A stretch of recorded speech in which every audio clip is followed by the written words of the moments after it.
Good morning, Carmine with Bedhead Fitness with our morning smart circuit.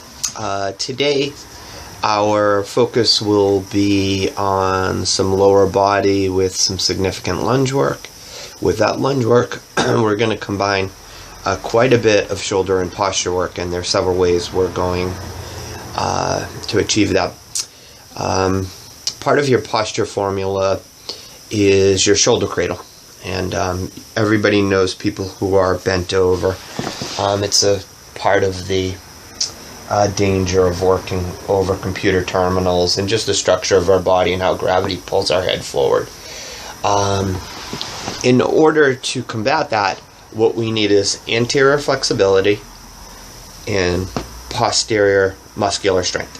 Part of the way you achieve that is working upper back movements, focusing on trapezius, rear delts, teres, rhomboids, and some of the smaller muscle groups there as well.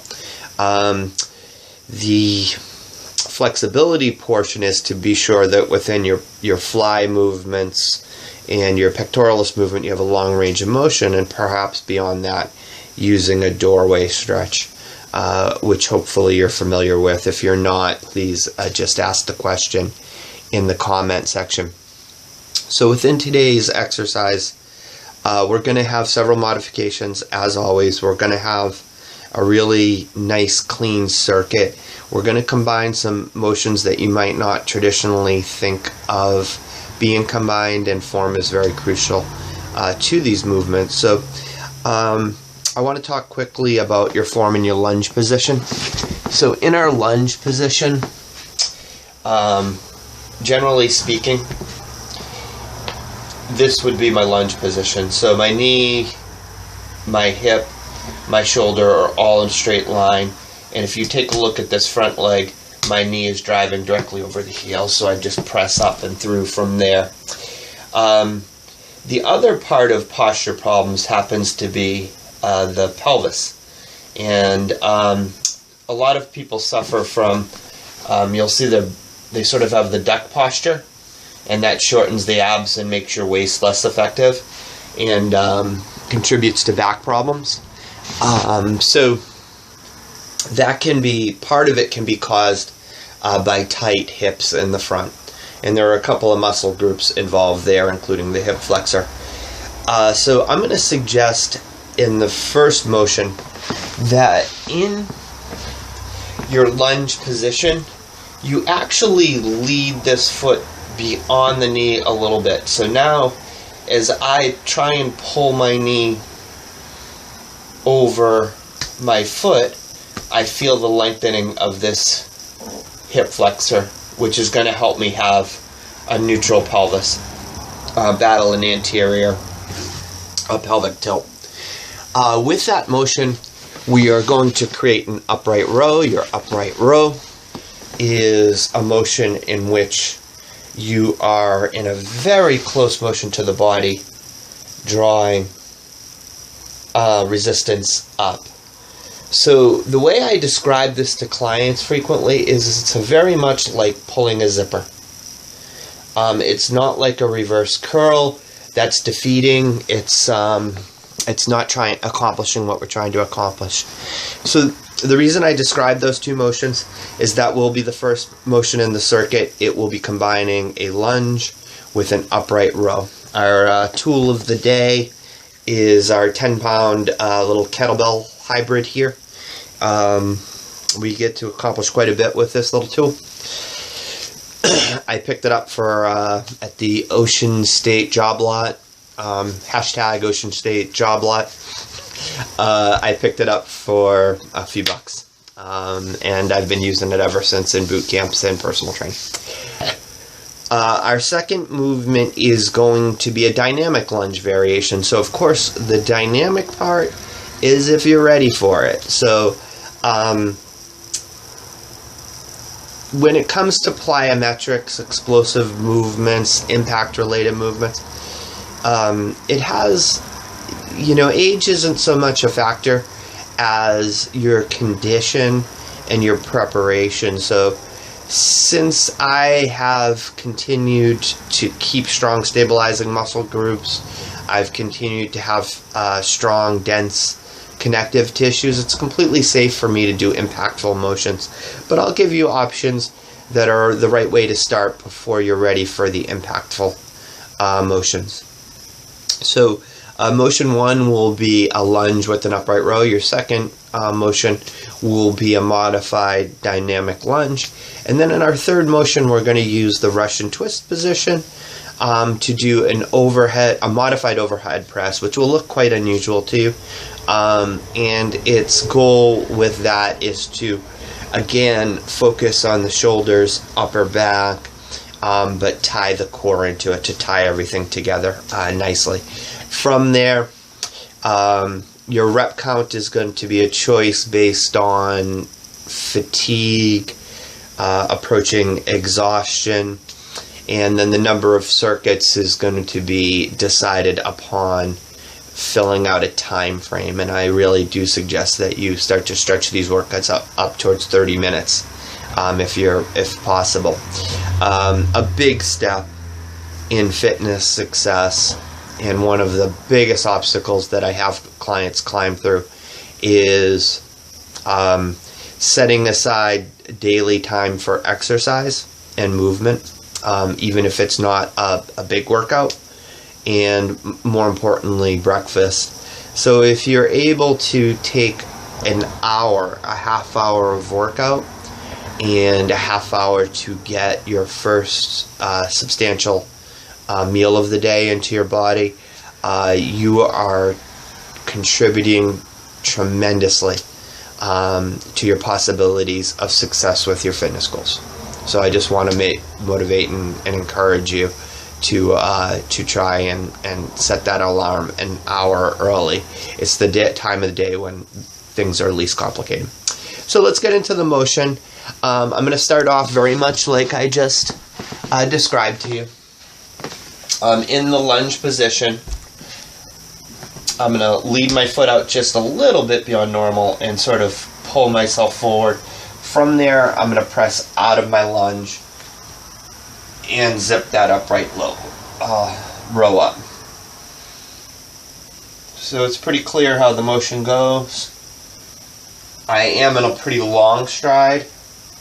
I do feel the length of the hip flexor, which is good.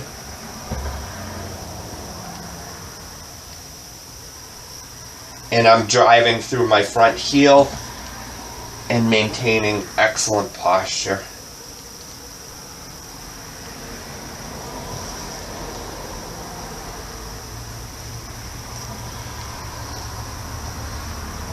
I'm going to try and reverse that to give you about the same view of it. So driving through the front heel, good posture.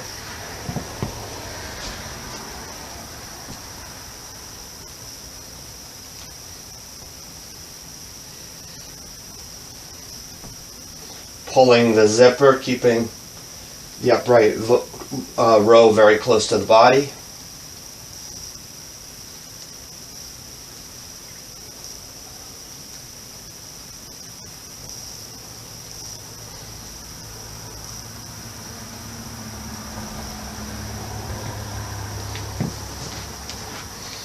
So I just did 10 of each of those for demonstration's sake. In our next lunge, we want to, in this motion, accomplish as much as we can.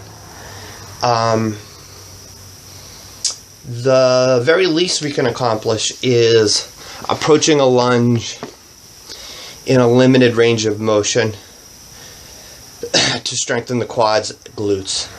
And whenever you're in a lunge or a split squat position, you're also working on balance. It's like being in a long step and staying in that long step. Typically, what balances us is we make our next step. But when your legs are spread out in a lunge position, you hold that position, then it's just stabilizing muscle groups that hold you in position. So, taking a look at my same initial position, from here, I would step back to my reverse lunge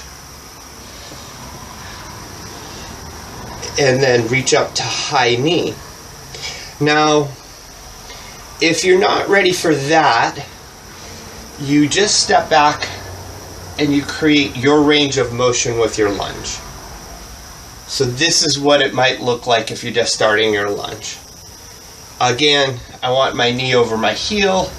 I want my shoulders over my hips.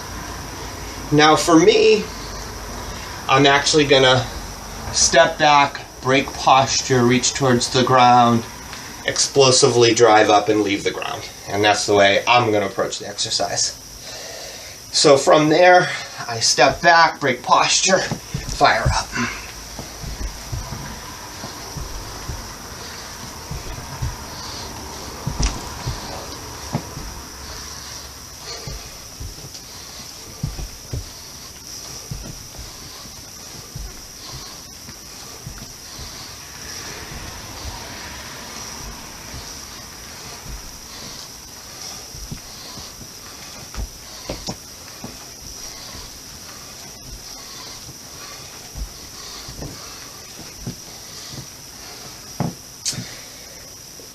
That's 20 on the one leg, and then we're going to look for the same thing on the other leg. Sorry if I'm chopping my head off here.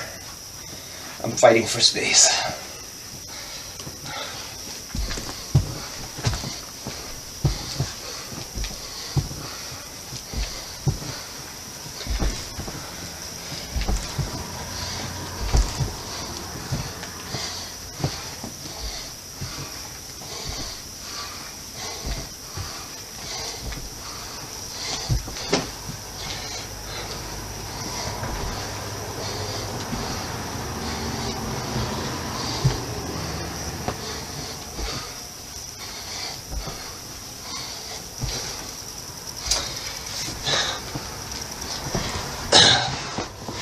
You can see as I got more fatigued, my balance got worse, so I had more corrections in the second set. One thing to be quite conscious of is that when I do step back in the lunge, I am not hunching over. Even though I'm breaking posture and reaching towards the ground, I'm keeping my chest up in a straight back position. So as you step back, be sure that your back remains straight.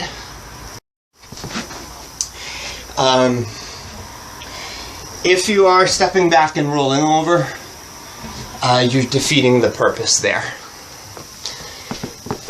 So in our last motion here, we're going to work in a Russian twist position. So I talk frequently about this position. I'm going to change our camera just a little bit. So as I always tell you guys, in our Russian twist, we want parallel legs. We don't want the knees to drift out. Once I pull myself into great posture, my hip flexors are engaged, my waist is engaged, my shoulders are behind the hips, meaning there is muscular tension here.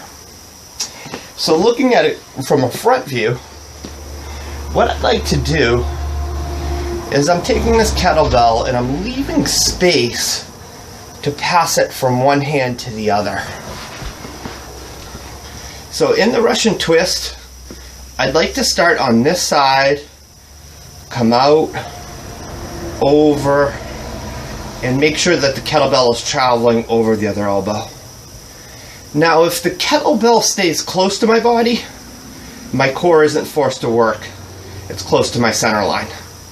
When it's away from the body, my core is participating. So you're receiving with good posture, shoulder and deltoid value, with good distance with the kettlebell to the side of the body, you're getting good side waist value. And if you're maintaining a great Russian twist,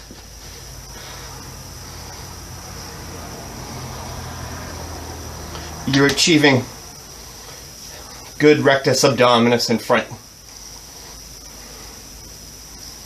core work.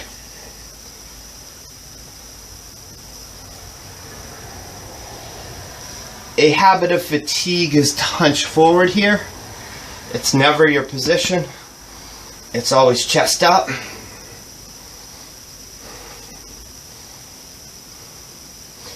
And I would just pick a number of rests where a muscle group gets really fatigued.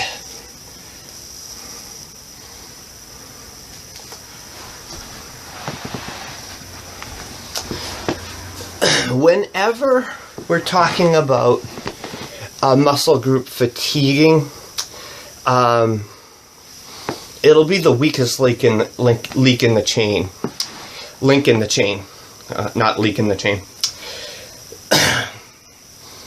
In the case of that last exercise, for instance, if my posture is simply incorrect, if structurally and mechanically my spinal alignment and my muscular balance and flexibility is not correct, it is an extraordinary challenge just to hold a Russian twist position, just to remain seated just like this. Extremely challenging. Most people would want to sit here and here. Terrible position. Here, excellent position. That's a great Russian twist position right there. So, if I have extraordinary posture problems, the weakest link may happen within my waist and my hip flexors in the Russian twist. If my upper body strength is weak, if I've had a shoulder injury, then maybe it's going to be the deltoid. Maybe that's what's going to prove challenging for me.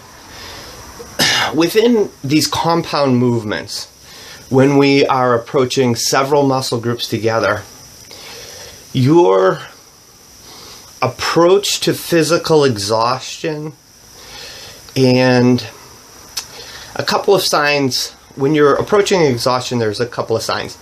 There's shakiness to the muscle group. There's the inability to continuously complete the rep smoothly. And there's accumulation of lactic acid. So all of those are sort of the signposts that, oh, I'm coming close to failure. Failure being a good word with training. Do you want to work towards failure? Yes. Do you want to break your form to get to absolute failure? Or push past failure through form cheats? Absolutely not. So, your typical reminders. Within each of these three exercises, choose the modification that your body is ready for.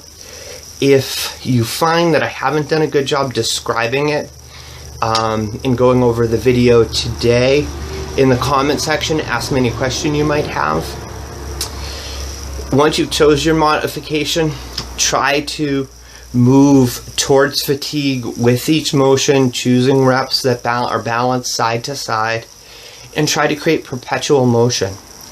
Repeat the circuit until you hit the 30-minute mark.